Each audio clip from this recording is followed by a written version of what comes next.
সর্বোৎকৃষ্ট সর্বোত্তম ইবাদত নামাজ। নামাজে দাঁড়িয়ে বলি আল্লাহু আকবার, রুকুতে যেতে বলি আল্লাহু আকবার, সিজদায় যেতে বলি আল্লাহু আকবার। আবার যেদিন আমাদের মরণ হয়ে যাবে একটি কথা দিয়ে আমাদের জানাজার নামাজ কায়েম করা হবে, সে কথাটাই হলো আল্লাহু আকবার। এজন্য এই কোরআনের মাহফিল থেকে দীপ্ত কণ্ঠে আওয়াজ তুলে জানাই দিতে চাই যে আল্লাহু আকবারের ধ্বনির সাথে আমাদের জন্ম থেকে মৃত্যু পর্যন্ত সম্পর্ক আছে। পৃথিবীর এমন কোনো পরাশক্তি নাই, পৃথিবীর এমন কোনো বাতিল নাই, পৃথিবীর এমন কোনো তাগুত নাই, পৃথিবীর এমন কোনো স্বৈরাচার শাসক নাই একজন মুমিন মুসলমানের কণ্ঠ ভেদ করে আল্লাহু আকবারের ধ্বনিকে স্তব্ধ করে দিতে পারে। কোন দলই যদি আপনার পছন্দ না হয়, নিজে একটা দল করেন, তারপরেও কোরআনের দল, আল্লাহর দল, রাসূলের দল, ইসলামী দল করতেই হবে।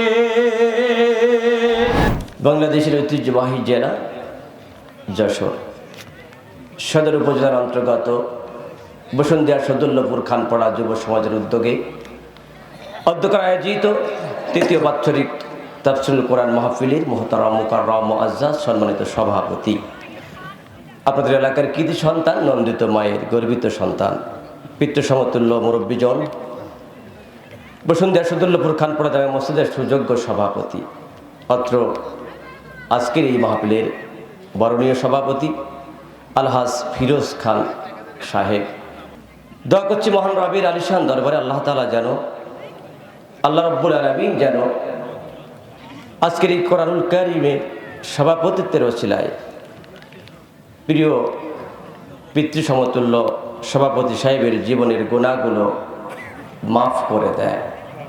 আল্লাহুম্মা আমিন বলুন। ভাই, সভাপতি সাহেবের পিতামাতার জীবনের গুনাহ যদি মাফ হয়ে যায় আমাদের কি সমস্যা আছে? জবান খুলে বলুন আল্লাহুম্মা আমিন। কারোর জন্য দোয়া করলে আগে আপনার জন্য আল্লাহ কবুল করবেন। আপনি সভাপতির পিতামাতার রুহের মাগফিরাত কামনা করছেন, আল্লাহ আগে আপনার পিতামাতা যদি দুনিয়া থেকে বিদায় নিয়ে থাকে, আল্লাহ আগে আপনার পিতামাতাকে মাফ করবেন। আল্লাহুম্মা আমিন বলুন। আমি প্রায় মাহফিলে কথাটা বলি, এই পৃথিবীতে তার মতন কৃপণ আর কেউ নয় যে নবীর নামে দুরূদ পড়তে কার্পণ্য করে। কথা বলুন ঠিক কিনা? কারণ আপনি যত বেশি নবীর নামে দুরূদ পড়বেন, আল্লাহর রহমতের বারিধারা বৃষ্টির মতো আপনার উপরে বর্ষণ হতে থাকবে। সুবহানাল্লাহ। তাই শুরুতে একটি আমল আমি আপনাদের স্মরণ করে দিতে চাই, কারণ এখানে এসেছি আমরা আমল শিখতে, ঠিক কিনা? এই মাহফিল থেকে, আজকের এই মাহফিল থেকে একটা বেনামাজিও যদি নামাজি হয়ে যায়, আজকের এই মাহফিল সার্থক। কথা বলুন ঠিক কিনা?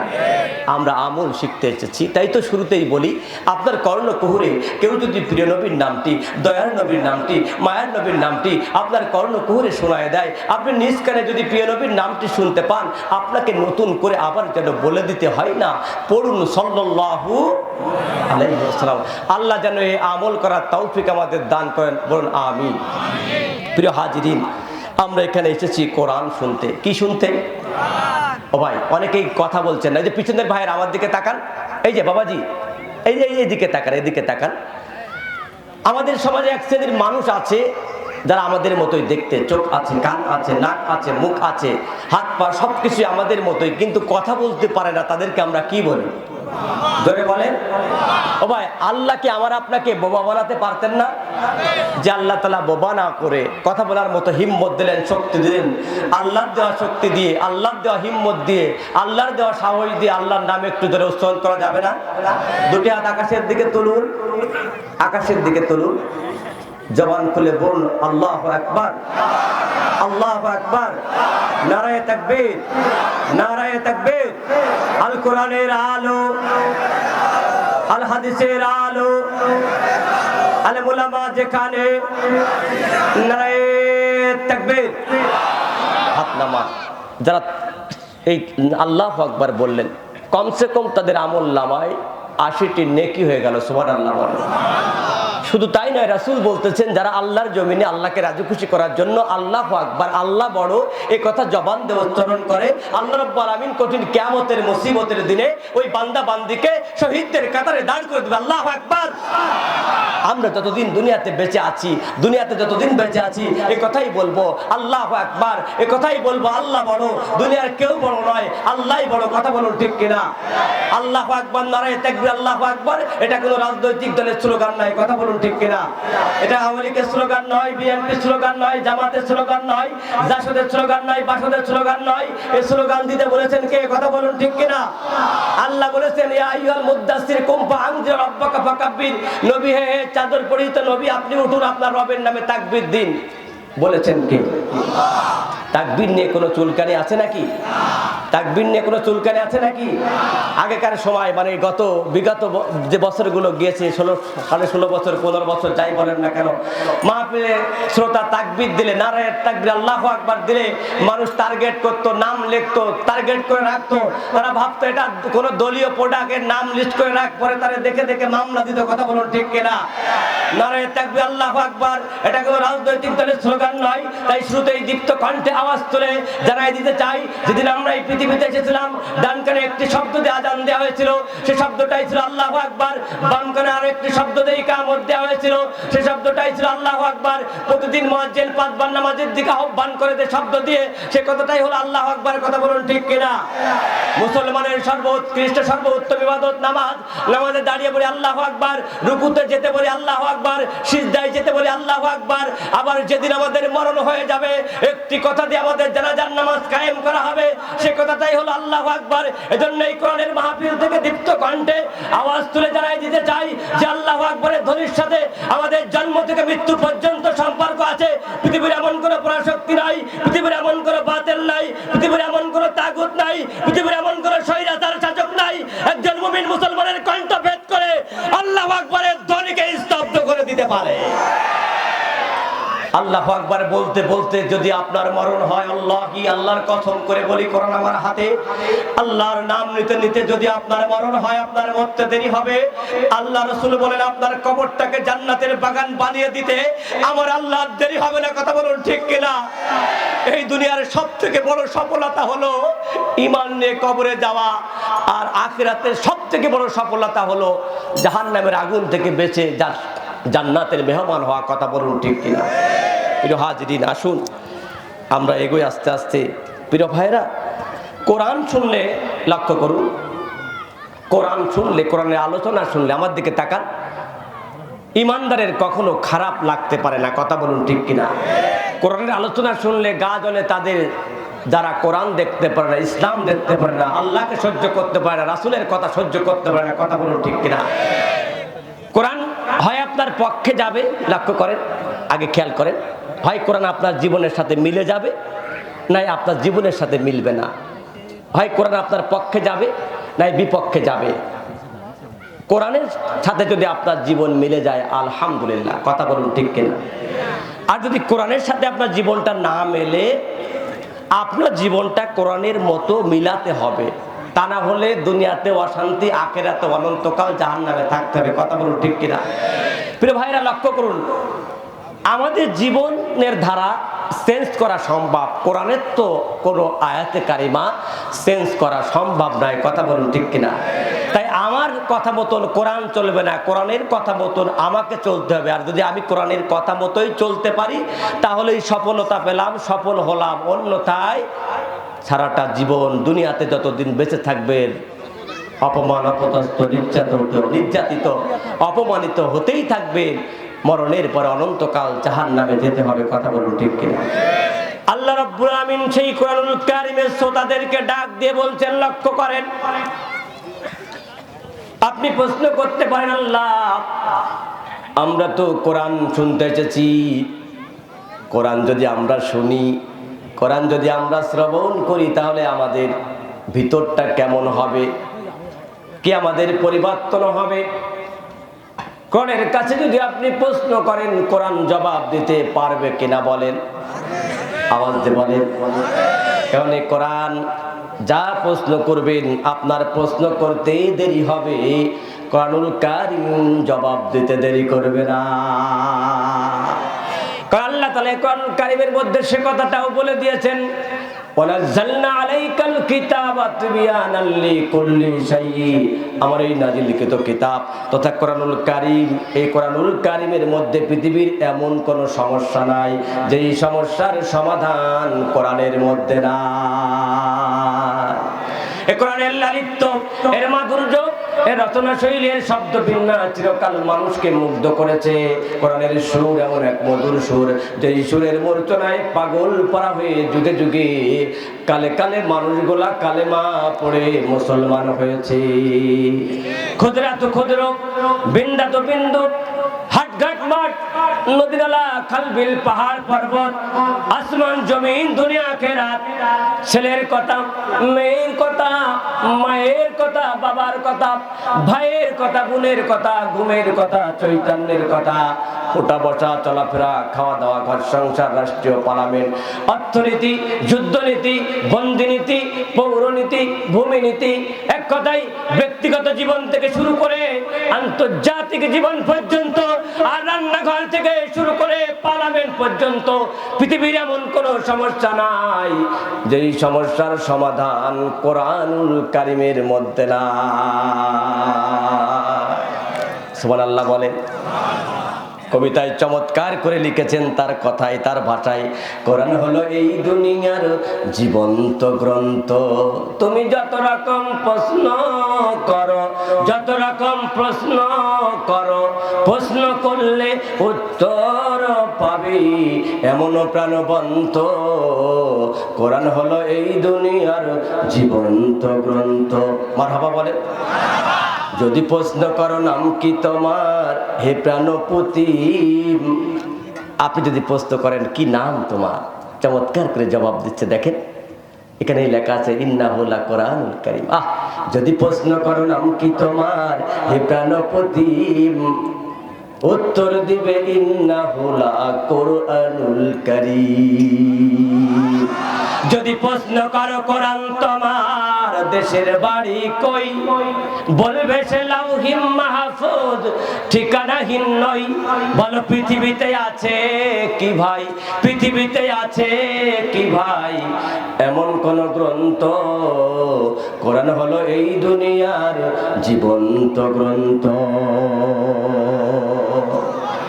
আল্লাহ তাআলা সেই কোরআনুল কারীমে আপনাদের সম্পর্কে বলছেন, যারা কোরআনের শ্রোতা আল্লাহ তাদেরকে কেমন যেন ডাক দিয়ে বলতেছেন, যারা কোরআন শুনতেছো তারা শোনো আমার কথা। ওয়াইজা তুলিয়াত আলাইহিম আয়াতুহু যাদাতুহুম ঈমানা,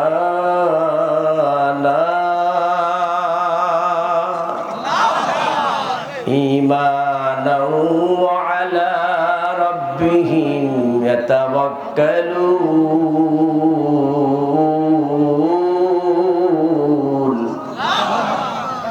আল্লাহ বলতেছেন ইমানদারদের সামনে যখন কোরআন তেলাওয়াত করা হয়, এই কোরআনের তাফসীর করা হয়, কোরআনের কথাগুলো যখন প্রাণবন্তভাবে তাদের সামনে উপস্থাপন করা হয়, কোরআনের কথা শুনে ইমানদারের ঈমান যা ছিল তার থেকে বেড়ে যায়। আল্লাহু আকবার।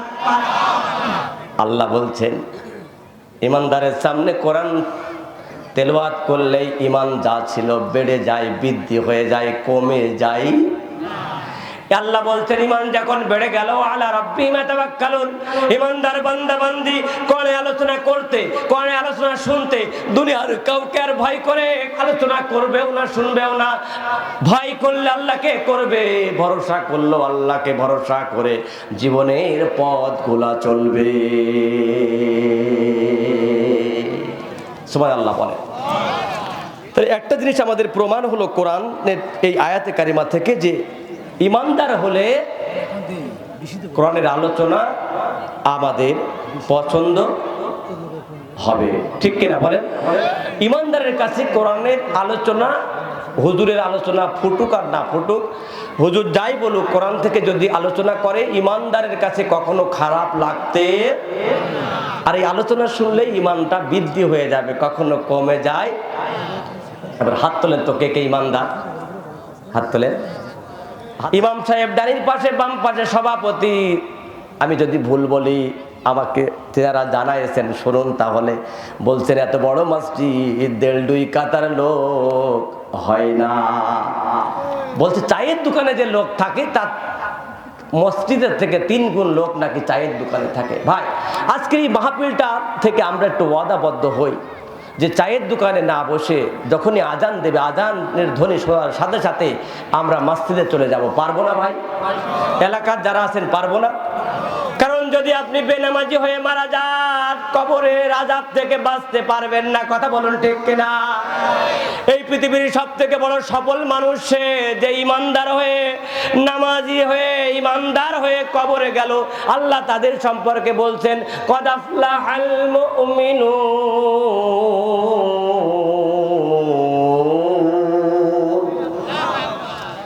এই দুনিয়ায় যারা নামাজি, ইমানদার, মুমিন, তারাই হলো সফল কাম।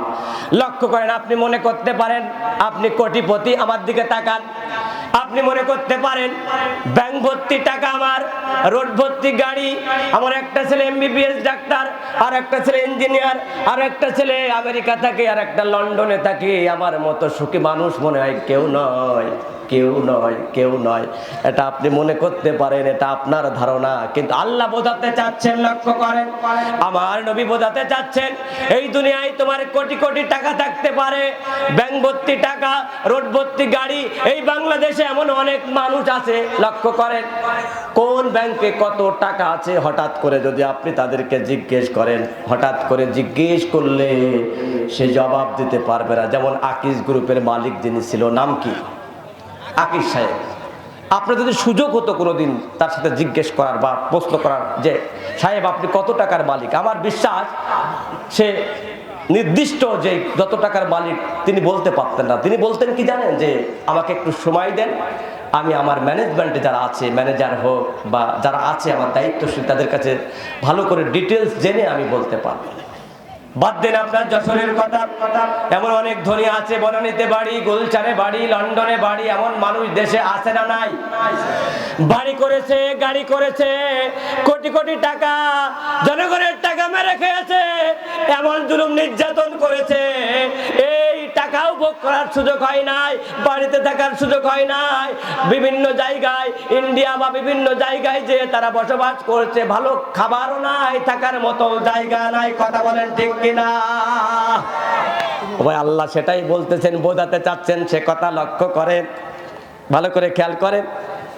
ব্যাংক ভর্তি আপনার টাকা, রোড ভর্তি গাড়ি, কিন্তু মুয়াজ্জিন যখন আজান দিচ্ছে, হাইয়া আলাস সালাহ,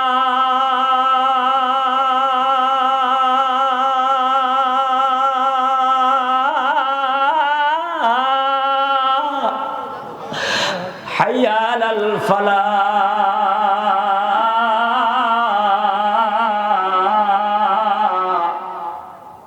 মসজিদের শুনিত আজানের ধ্বনি, হাইয়া আলাস সালাহ, নামাজের দিকে আছো।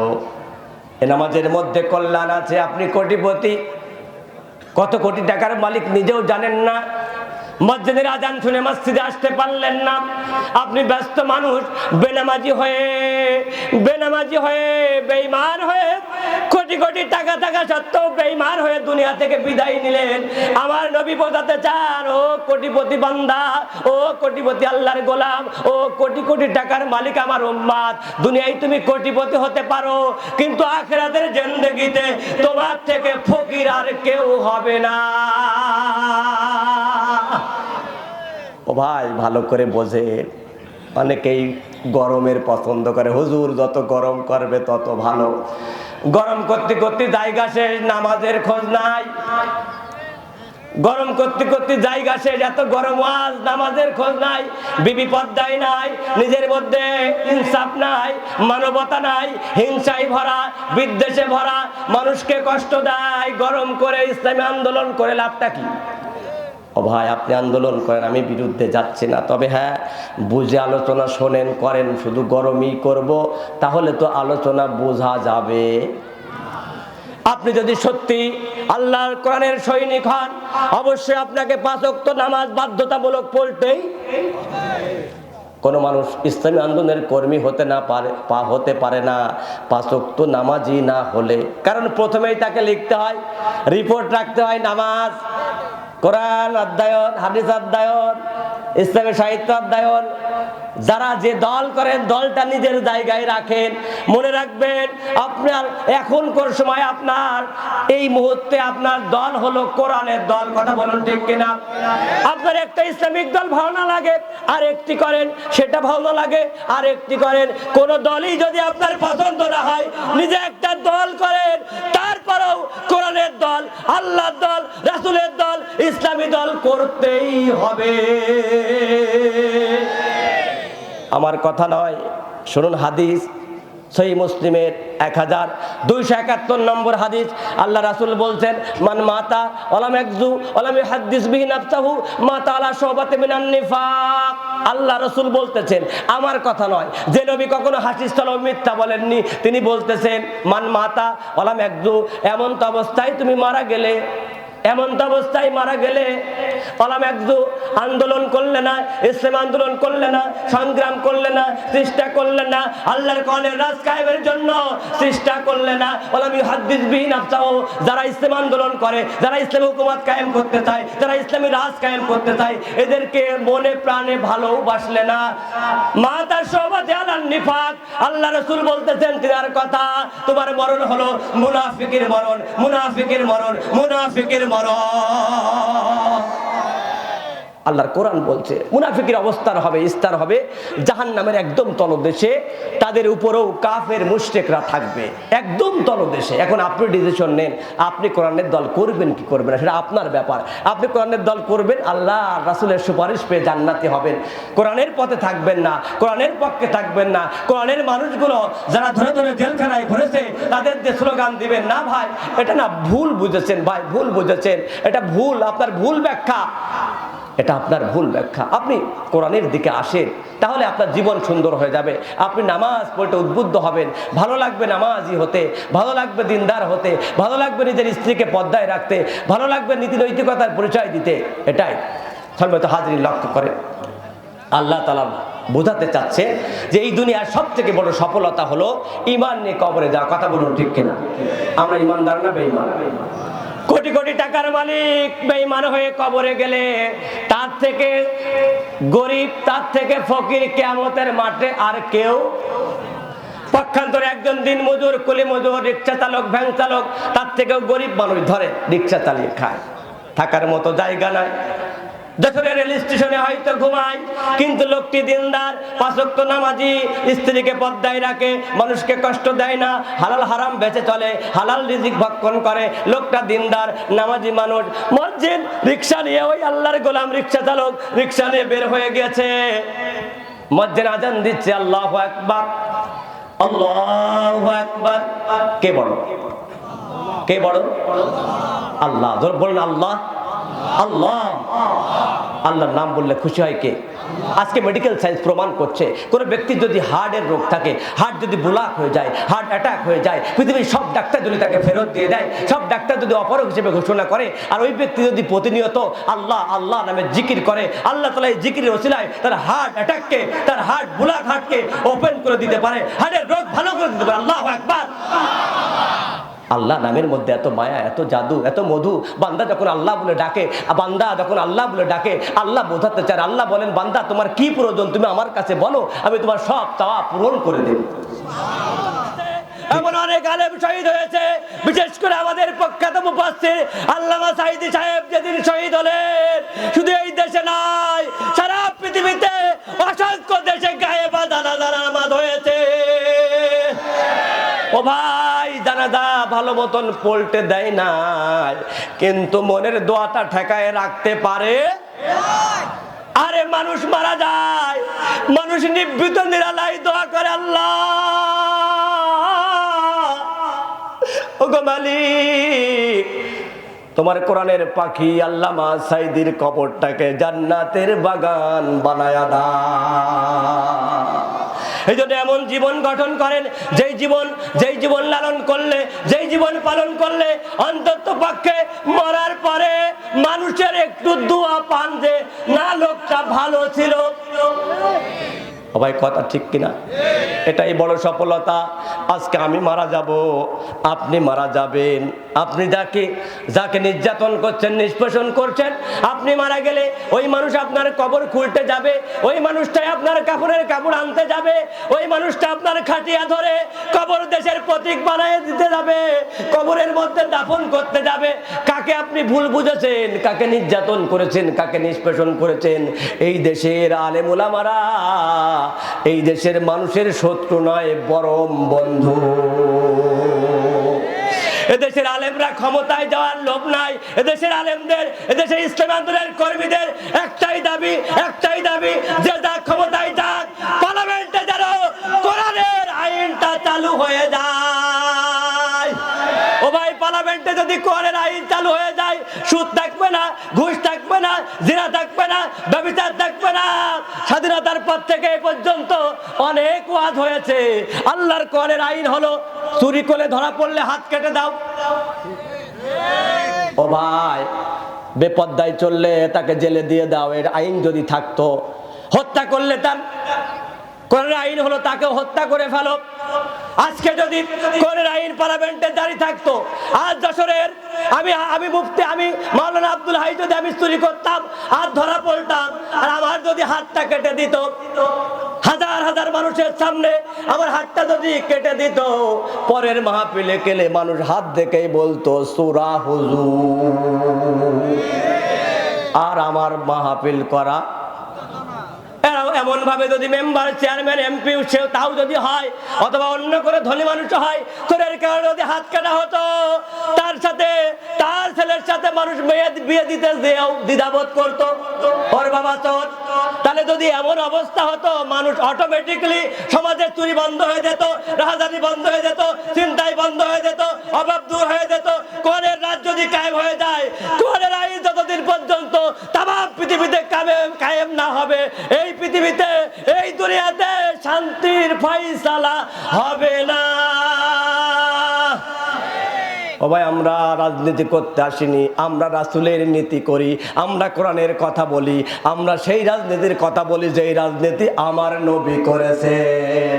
ও ভাই, আমার নবী মদিনার প্রেসিডেন্ট ছিলেন, সফল প্রেসিডেন্ট, যেই মদিনায় ছিল না কোনো হানাহানি, ছিল না কোনো মারামারি, ছিল না কোনো চিন্তায়, মানুষ অভাবে আর মরতো না, মানুষ ন্যায় বিচার পেয়েছিল, ইনসাফের রাজ কায়েম হয়েছিল, মানুষ নিভৃত নিরালায় গভীর রাতে মরুভূমির মধ্যে ঘুমায়ে থাকতো কোটি কোটি দিরহাম নিয়ে। কোন চোর ডাকাতের সাহস ছিল না তার দিরহাম নিয়ে চুরি করে যাওয়া। ও ভাই, আল্লাহ তাআলা সে কথা বলছেন রাসূলের মাধ্যমে, বন্ধু হে, নবী হে, আপনি যেহেতু উম্মতের রাহবার, আপনি যেহেতু উম্মতের কর্ণধার, আপনি যেহেতু উম্মতের অনুপ্রেরণার বাতিঘর, আপনি যদি ইমানি পরীক্ষা না দেন, উম্মতেরা ইমানি পরীক্ষা দেবে না। তাই বন্ধু হে, নবী হে, আপনার বয়স 40 বছর, এতদিন পর্যন্ত আমি ইমানি পরীক্ষা নিইনি, এখন তোমাকে আমি দান করলাম নবুয়ত, দিলাম একটি গ্রন্থ, নাম তার কোরআন। এখন থেকে তোমার ইমানি পরীক্ষা শুরু। আর ঘরে বসে থাকলে চলবে না, তোমাকে উঠে মানুষের দ্বারে দ্বারে গিয়ে কোরআনের দাওয়াত দিতে হবে, কালেমার দাওয়াত দিতে হবে, ইসলামের দাওয়াত দিতে হবে। প্রেক্ষাপটটা এমন ছিল, রাসূলুল্লাহর নবী কম্বল মুড়ি দিয়ে শুয়ে আছে, শীতের দিনে নয়, গরমের দিনে ওই যে ওহী নাজিল হলো, সেখান থেকে রাসূল ভয় পেয়ে গেল, জ্বর আসলো। আগে কিছু ঘটনা রয়েছে, আল্লাহ রাসূল বাড়িতে শুয়ে আছেন কম্বল মুড়ি দিয়ে, আল্লাহ তাআলা আয়াতে কারিমা নাজিল করে দিলেন, সূরাতুল মুদ্দাসসিরের প্রথম 7টি আয়াতে কারিমা। আল্লাহ তাআলা ডেকে বললেন, ইয়া আইয়ুহাল মুদ্দাসসির, হে কম্বল মুড়ি দিয়ে থাকা নবী, আপনি উঠুন। এটা আমরের সিগা, আদেশ সূচক ক্রিয়া। আল্লাহ বলছেন, আল্লাহ অর্ডার দিচ্ছেন, নির্দেশ করছেন, বন্ধু হে, নবী হে, আপনি উঠুন, রব্বাকা ফাকাব্বির, আপনার রবের তাকবীর দিন, মানুষকে আপনার রবের বড়ত্বের কথা বলুন। আসমান সৃষ্টি করেছে আল্লাহ, জমিন সৃষ্টি করেছে আল্লাহ, আল্লাহর আসমান, আল্লাহর জমিন, আল্লাহ মানুষ সৃষ্টি করেছে, খলাকাল ইনসান, আল্লাহর জমিনে, আল্লাহর আসমানের নিচে, আল্লাহর জমিনে আল্লাহর দ্বীনের কথা চলবে, আল্লাহর আইন চলবে। যে জিনিস আল্লাহ সৃষ্টি করেছে, সেই জিনিসে, সেই জমিনে, সেই দুনিয়াতে আল্লাহর আইন চলবে। এই কথাগুলো মানুষের দ্বারে দ্বারে বলুন, এই কথাগুলো বলুন, আর বসে থাকলে চলবে? আল্লাহ নবী প্রশ্ন করলেন, জিবরিল আমিনের মারফত আল্লাহ, আমি কাদেরকে আগে কালেমার দাওয়াত দেবো? আল্লাহ জানিয়ে দিলেন জিবরিল আমিনের মাধ্যমে, ওয়ান আশিরাতাকাল আকরাবিন, বন্ধু হে, নবী হে, আপনি আপনার নিকটতম মানুষদেরকে আগে কালেমার দাওয়াত দিন, আপনার চাচতো ভাই, আপনার চাচা, আপনার গোত্রের লোকদেরকে আগে দাওয়াত দিন। কেন আল্লাহ কথা বললেন? আগে কেন কাছের মানুষদেরকে দাওয়াত দিতে বললেন? এর ভিতরে শিক্ষা আছে না নাই? আমি মাওলানা, আমি ইমাম সাহেব, আমি সভাপতি, আমার ছেলেই যদি নামাজ না পড়ে, বেনামাজি হয়, আমি যদি মঞ্চে কথা বলি ভাই নামাজ পড়েন নামাজ পড়েন, আপনারা বলবেন হুজুর আপনার ছেলেই তো বেনামাজি, আগে ছেলেটা আগে সাইজ করে। কথা বলেন ঠিক কিনা?